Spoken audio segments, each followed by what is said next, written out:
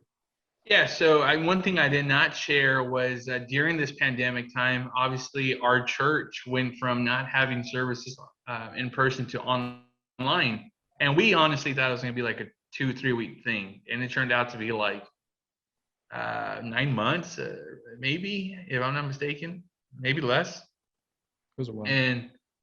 And we were, now on that part, I was on the leadership end. So we were having to figure out how we were going to get the message across to people. So I learned a lot, man. I learned a lot from having to figure out how we're going to stay in communication with our church, how we're going to broadcast certain things, how are we going to do things to be effective and not lose our church, and not for numbers' sake, but to stay connected with the church, to keep them plugged in. How to minister to young adults in a time where we weren't able to get together personally. Zoom, something that we're on that platform right now, had become one of our best friends. Zoom was becoming second nature to us at one point. We were meeting with leadership meetings on this and all of that. But the takeaway, George, that was something that I learned that I didn't get to share with you guys. But the takeaway that I will leave with you guys is, for those of you watching, and even for you, George, is learn to trust God, man. Obviously, we all have different beliefs, and I'm not going to bash your beliefs. I'm not a person to do that. I love each and every one of you guys that are watching online right now, and my takeaway is yes, coronavirus is a real thing. It's not a fake thing. It is a real thing out there. People are dying. People are. But just know that we can protect ourselves all we want with masks, with hand sanitizer, but the main thing that's gonna protect you is Jesus, man. You got to call on that name. Call on that name, man, and he will save you. He will rescue you. I'm gonna go back to that Psalms 37:3, just because that's honestly that's like my anthem scripture. If you trust in God, you're gonna do good. We see that throughout the Bible, even in the time of, well, I'm not going to get into that because that's not what this is for, but those of you online, man, just keep trusting in God, and just know that even though things do not look good around you, just know that, hey, he's got the best interest in for you, man. And so that's what I leave with you guys, George. That's awesome, John. I just want to thank you for your time, for taking this interview and participating in this interview. I know it made an impact on me. I'm sure it's going to make an impact on many people that watch this.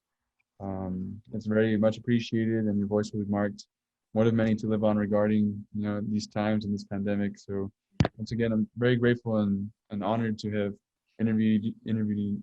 I appreciate it very much. So, John, thank you for your time. And, I'll catch you on the next one. Yeah, thank you guys for having me, man. You guys have a good rest of the day. Thank you. Appreciate it.